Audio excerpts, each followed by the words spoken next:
Entretanto, seguimos para uma conversa bem mais intensa e bem mais profunda que leva, certamente, se calhar, à mudança de um paradigma. É a continuação de uma conversa desenvolvida pela Sofia há 15 dias, quando tocavam especificamente o tema da diversão noturna e a prevenção das dependências. Você pode fazer parte também desta conversa. 291-709-133, 291-709-133. Para desenvolvê-la, temos também, lá está, o psicólogo clínico e da saúde e diretor da Unidade Operacional de Intervenção em Comportamentos Aditivos e Dependências da Direção Regional de Saúde, Nelson de Carvalho. Bem-vindo. Boa noite, Catarina. Obrigado. Muito boa noite aos telespectadores. Vamos tentar dar continuidade a esta conversa, porque há 15 dias houve bastante participação, o que é ótimo, que também quando os telespectadores participam, e abordarmos exatamente esta noção do que é a diversão noturna, porque às vezes também olhamos para a noite como sendo um potencial para ações de dependência, mas não necessariamente que assim o seja. Claro, Talvez o problema seja de raiz de educação. Exatamente. Primeiro, não podemos diabolizar a noite. A noite é uma parte do dia e quero dizer que a cidade tem 3 vertentes na noite. A que dorme, a que trabalha e a que se diverte. E claro que a que se diverte tem uma imagem positiva da noite, a que está a trabalhar e está sobretudo a descansar acaba por ter uma imagem negativa. Porquê? Porque quem está à noite diverte-se, sobretudo depois embeda-se, faz ruído, tem comportamentos de risco, desacatos e claro, quem está a dormir é complicado. E aqui tem de haver um equilíbrio, e aqui por isso é que eu acho que a Câmara fez bem e quer isto regulamentar-se bem, porque tem que haver uma moderação, porque todos têm razão e todos também não têm, entre aspas, porque tem que haver direitos e deveres e tem que haver aqui uma conjugação. E de facto falou numa questão importante, que é o paradigma de que atualmente para se divertir as pessoas acham que têm que beber. E a noite, claro que é mais propícia para isso. E se não há uma regulação, isto depois, aliás, basta ver os jornais todos os fins de semana, há desacatos, há violência, há pessoas apanhadas com excesso de álcool, há acidentes, há idas às urgências e tudo isto vai continuando. E se nós não tomamos medidas, e aqui também chama a atenção aos pais e, por outro lado, aos empresários, que façam cumprir a lei do álcool, que treinem o seu staff para não servir álcool a menores, como às vezes acontece miúdos de 14, 15 anos, que estão alcoolizados, aquilo vem de algum lado. E depois ficam muito chateados quando agora a Câmara quer, no fundo, reduzir o horário de funcionamento. Eu acho que as pessoas também têm que se reinventar. Eu lembro-me sempre, ainda há dias falei nisto, as matinés. Porquê é que não existem as matinés ao fim de semana, sem álcool para os menores? Na minha altura havia matinés.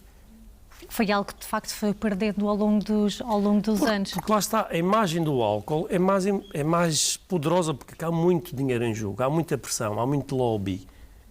E se nós, sociedade, se nós, pais, entidades públicas e todas, se não os não unimos, é mais difícil. E daí que falávamos ainda há pouco em off. Há muitos pais que se acham modernos e cedem à pressão dos outros pais. É que muitas vezes nem sequer são os miúdos, são os outros pais que pressionam para deixa o teu filho ir, qual é o problema? Com 14, 15 anos e mais. Isso é perigosíssimo.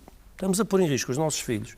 Estamos a contribuir para problemas de saúde no futuro. Estamos a produzir até futuros alcoólicos, futuros toxicodependentes, porque tudo começa assim. Quando, com 14 anos, devemos estar em casa, em família, a jogar jogos de tabuleiro, a se divertir, a fazer outras coisas que não ir para a discoteca e se embebedar.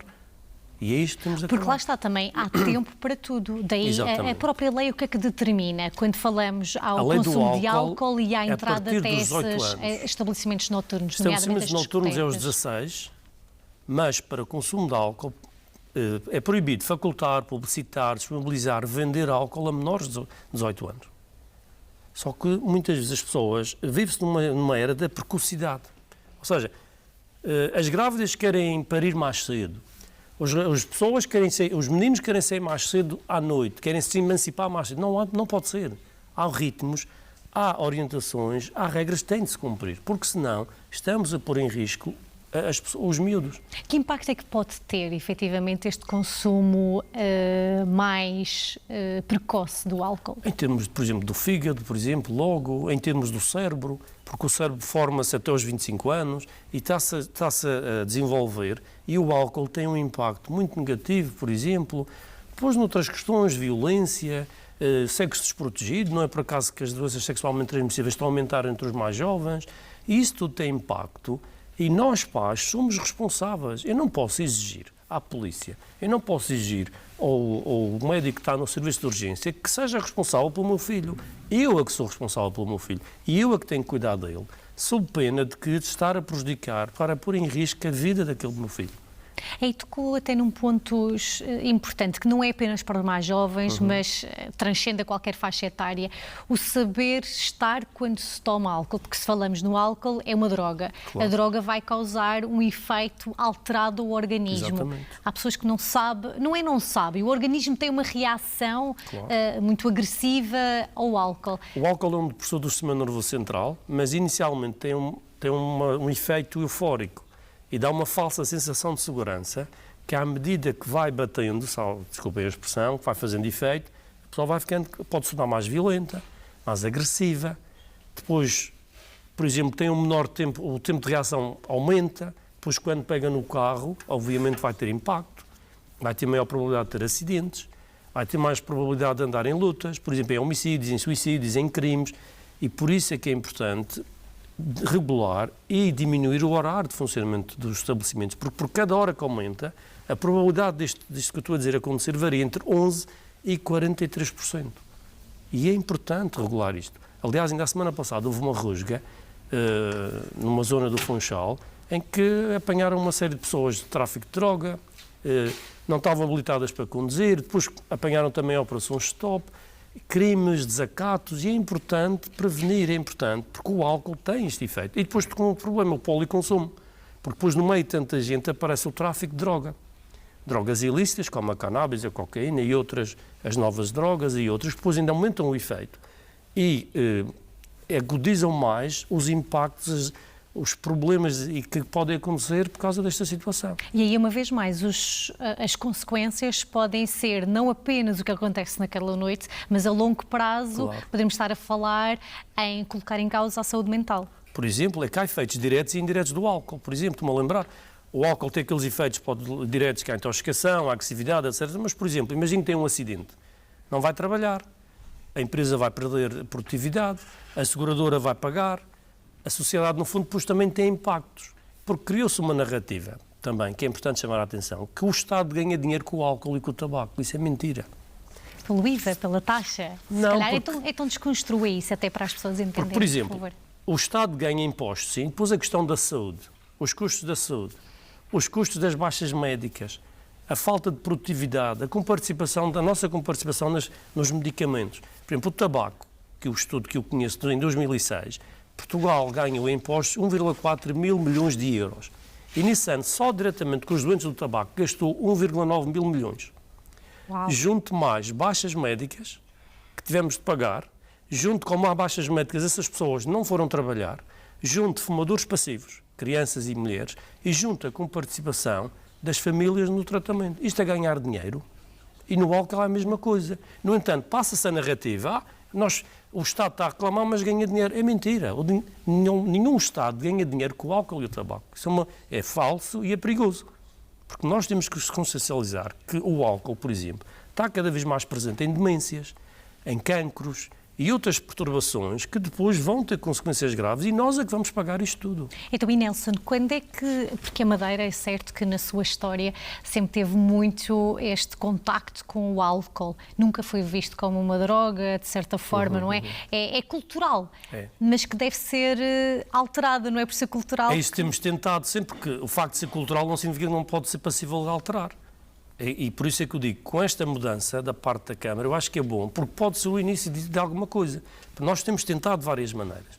Mas a prevenção ambiental, que é isto, no fundo, alterar os regulamentos, também dão bons resultados. E se nós juntarmos todos, pais, empresários e os frequentadores da noite e as entidades sociais, vamos conseguir bons resultados, mas não é agora como dizíamos, isto leva algum tempo, mas temos de começar. Temos de mudar o paradigma a bem dos nossos filhos, dos nossos jovens, porque senão vamos pagar caro isto. E se for na ótica do empresário, até para ouvir outra perspectiva, na ótica do empresário, em que efetivamente os latinos têm por norma, latinos refiro-me Espanha e Portugal, têm por norma todo um estilo de vida muito mais tardio, o jantar que é mais tarde, comparativamente a países do norte, onde há um jantar mais cedo, e nós temos isso bem presente na nossa ilha com os turistas, não é? Porque há uma franja de turistas que vai jantar às 7 da tarde e depois tem o português ou o espanhol que vai jantar às 9, 10 da noite, não é? Portanto, há aqui todo um compromisso cultural que que é preciso também ter em conta como é que os empresários se podem reinventar de maneira que também os mesmos, porque esse é o objetivo, possam lucrar e possam manter os seus postos de trabalho. Eu acho que aqui não vai haver problema com postos de trabalho, isso é uma falsa questão, porque as pessoas vão continuar a sair à noite. Vão sair mais cedo. Eu faço uma questão aos empresários. Quando eles vão à Inglaterra, eles jantam a que horas? Eles jantam à meia-noite, de certeza que não jantam. Não jantam às 10, se calhar, porque não há. Agora, temos é que ensinar as pessoas, temos que ensinar no sentido de educar, porque os empresários não vão perder dinheiro. Isso é uma ideia errada que se está a tentar criar. Não, ninguém quer acabar com a noite. Perdão, queremos é começar a noite mais cedo, porque as pessoas vão sair à noite. Eu, quando era adolescente, saía às 9 para a noite. Agora, um adolescente sai à meia-noite.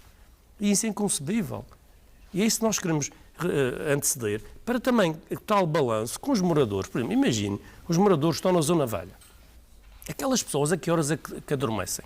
Ainda hoje vinha no Jornal da Madeira uma carta de leitura. Eu não queria estar na pele daquelas pessoas, porque isso depois tem um impacto na saúde, na tal saúde mental que falávamos ainda há pouco, e não só, que é enlouquecedor. É que uma pessoa está ali a dormir. Será que aquelas pessoas não têm direito a dormir? Não têm direito ao seu descanso? Portanto, tem de haver aqui um equilíbrio. Nós não estamos contra os empresários, aliás. Eu não tenho nada contra os empresários, porque eu também gosto de sair, também gosto de me divertir, e eles são necessários. Agora, tem de haver aqui um equilíbrio a bem de todos. É curioso quando dizia, agora vou dar um aporte pessoal, e estava-me a recordar de uma experiência na Alemanha, pela altura da Páscoa, em que o domingo de Páscoa o meu foi bem diferente do que o habitual. Ao invés de ir a uma missa, dirigi-me ao mercado para conhecer o mercado, e eles estavam com uma festa às 7 da manhã. Mas a festa estava a começar em rock, puro rock, às 7 da manhã. Portanto, há talvez uma diferença que podemos experimentar. Exatamente. E ver como é que as coisas vão correndo. E os empresários não vão perder. Agora, tem que se reinventar. Por exemplo, as matinés, por que não? Eu lanço o desafio, porque não fazem as matinés para os miúdos menores? E os pais levam, sem álcool, obviamente. Agora, portanto, aqui também o enfoque é precisamente álcool não, drogas não, por conta do impacto na saúde que pode ter. E também digo aos pais, e agora vem a festa, como se costuma dizer, a nossa festa, depois começam os licores e os paizinhos vão dizendo, experimenta que está docinho, não faz mal. Não façam isso. Porque quanto mais tarde se contactar o álcool, melhor para a nossa saúde, melhor para o nosso organismo. Porque muitas vezes, qual é o problema? Se ele provar um bocadinho. E se ele provar e gosta, depois. E de veras que também a Organização Mundial de Saúde já veio determinar que efetivamente... É o consumo zero até. Antigamente era 2 unidades para o homem e 1 para a mulher. Até está aprovado cientificamente que o melhor é não consumir. Nelson, muito obrigada por esta explicação. Resta uma noite feliz para si. Obrigado. Obrigada.